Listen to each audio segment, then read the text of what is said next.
Welcome to shops of blessing. దేవుని కృపలో భద్రపరచబడి నూతన దినములో ప్రవేశించాం. ఈనాటి దేవుని వాగ్దానం, మీరు తృప్తి పొందునంతగా నేను ధాన్యమును, క్రొత్త ద్రాక్షరసమును, తైలమును మీకు పంపించెదను. I'm sending you grain, new wine and olive oil enough to satisfy you fully. యోవేలు గ్రంథం 2వ అధ్యాయం 19వ వచనం. Praise God. ఈ నూతన దినములో దేవుడు మీ కొరకు సిద్ధపరచిన ప్రతి దీవెన ఆకాశపు వాకిళ్లు విప్పి మీ మీద కృమ్మరించునుగాక. మరి ఒక నూతన దినాన్ని ఆరంభిస్తున్న నేపథ్యములో ప్రేమ కలిగిన వాగ్దానము ద్వారా దేవుడు మనల్ని దర్శిస్తూ ఉన్నాడు. కృపా కనికరములు కలిగిన దేవుడు ఆయన. నీ వెంట కృపాక్షేమములు ఉంచటానికి ఇష్టపడే దేవుడు. ఈ దినము మనం ఏమై ఉన్నామో అది కేవలము ఆయన ఉచితమైన కృపని కృతజ్ఞతలు తెలియచేయవలసిన వారమై ఉన్నాం. ఆయన వద్ద మాత్రమే, ఆయన సన్నిధిలో మాత్రమే సంపూర్ణ సంతోషాలు ఉన్నాయి. లేఖనం మాట్లాడుతుంది ఇలాగూ: నీకు సమృద్ధి అనుగ్రహించి తృప్తిపరిచే దేవుడు ఆయన. నువ్వు ఆకలితో అలమటించాలని, నువ్వు శ్రమలో కృంగిపోవాలని ఆశపడే దేవుడు కాదు. లేఖనం అంటుంది కదా, హృదయపూర్వకముగా నరులకు విచారమునైనను బాధనైనను కలుగు చేయడు ఆయన. నీ ప్రతి పరిస్థితిలో నువ్వు సమృద్ధి కలిగి ఉండాలని దేవుడిష్టపడుతూ ఉన్నాడు. నీ ఆహారము విషయములో, నీ పానము విషయములో, నీ అభిషేకము విషయములో నిన్ను తృప్తిపరచువాడు, దీవెనలతో నింపి మేలుకరముగా సమస్తమును జరిగించే దేవుడు. నీ కొరకు సిద్ధపరచిన మేలు ఎంతో గొప్పదని మనము గ్రహించవలసిన వారముగా ఉన్నాం.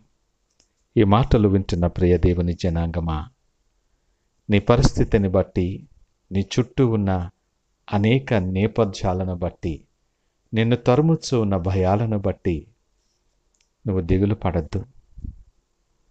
విశ్వాసముతో, బలమైనటువంటి స్థిరమైనటువంటి విశ్వాసముతో ఆయన వైపు చూడటానికి ఇష్టపడు.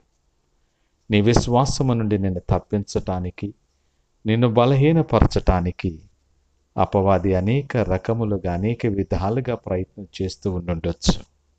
ఒక మాటలో చెప్పాలి అంటే నలుగగొట్టుతూ ఉండొచ్చు. ఈ బలహీనతలో అనేక రకములైన ప్రభావంకు లోనైన వారై, ప్రభావితము చేయబడిన వారమై, నిరాశ నిస్పృహలు ఆవరించిన నేపథ్యములో నువ్వు ఆశించిన ఫలితం సమయానికి రాలేదని, ఆయన ప్రార్థన ఆలకించలేదని, నువ్వు ఎదురు చూసిన కార్యం సకాలానికి జరగలేదని, ఇలా ఏవేవో కారణాల చేత దేవునికి దూరస్తుడు అవుతున్నావేమో. జాగ్రత్త. కాలగతులు ఆయన వశములో ఉన్నాయి.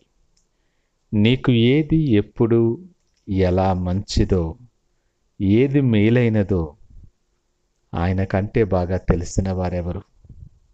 ఆ సమయాన్ని బట్టి, ఆ పరిస్థితిని బట్టి దేవుడు ద్వారాలు తెరిచి నేను మేలులతో నింపువాడు. ఆయన ఏం చెయ్యాలో, ఎలా చెయ్యాలో మనం చెప్పకూడదు. చాలాసార్లు మన బలహీనతలో దేవునిని మనం అలాగనే అడుగుతాం. దేవునికి ఎలాగూ చెయ్యాలో, ఏం చెయ్యాలో మనమే సూచిస్తూ ఉంటాం. సర్వాంతర్యామి ఆయన, గుప్పిలి విప్పి ప్రతి జీవి కోరికను తీర్చగలిగిన సమర్థుడు ఆయన. నీ అవసరాలు, నీ పరిస్థితులు ఆయనకు కనుమరుగై ఉండలేదు. సమస్తము ఎరిగినవాడు.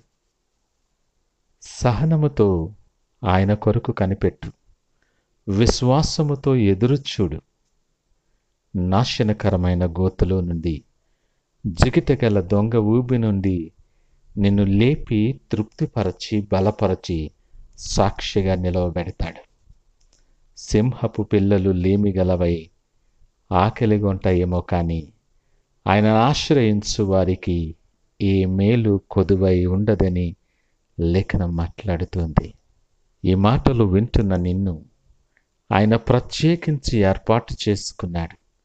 ఎంపిక చేసుకున్న జనాంగములో నిన్ను జ్ఞాపకము చేసుకొని నూతన దినమనే అవకాశం ఇచ్చి నీవు తృప్తి పొందినంతగా నీకు సమస్తములో సమృద్ధి కలుగు చేసి నేను అభిషేకించాలని దేవుడు ఇష్టపడుతూ ఉన్నాడు. ఈ నూతన దినములు ఆయన సిద్ధపరిచిన ప్రతి ఆశీర్వాదం మనము స్వతంత్రించుకొని ఆయన కొరకు సాక్షులుగా నిలిచేలాగున సిద్ధపడి దినాన్ని ఆరంభిద్దామా? ప్రార్థించుకుందాం. పరిశుద్ధుడు, ప్రేమ నమ్మకమైన మా యేసయ్యా, స్తోత్రాలు, వందనాలు. ఈ ఉదయకాల సమయం మాకు ఆదరణ కలిగించే వాక్యము ద్వారా మమ్మల్ని దర్శించారు. నీ కన్నులకు మరుగైనటువంటిది ఏమీ లేదు. మాకు ఏది మేలైనదో, ఏది ఉత్తమమైనదో, ఏ సమయం యోగ్యమైనదో నువ్వు ఎరిగిన దేవుడవు. తృప్తి పొందినంతగా నువ్వు ధాన్యము, ద్రాక్షరసము, తైలమును మాకు పంపించదనని ఆ మాట ధైర్యాన్ని కలుగు చేస్తుంది. లోకాన్ని చూడక సర్వంతర్యామి, సర్వ సమృద్ధి కలుగు చేయగలిగిన వాడైనటువంటి మీ వైపు చూస్తూ ఈ దినాన్ని ఆరంభించడానికి సహాయము దయచేయమని మా చేతులు మీ చేతులకు అప్పగిస్తూ మీరే మహిమ, ఘనత, ప్రభావాలు పొందుకోమని యేసు పరిశుద్ధ నామమున అడిగి వేడుకొనుచున్నాము తండ్రి. ఆమేన్. God bless you.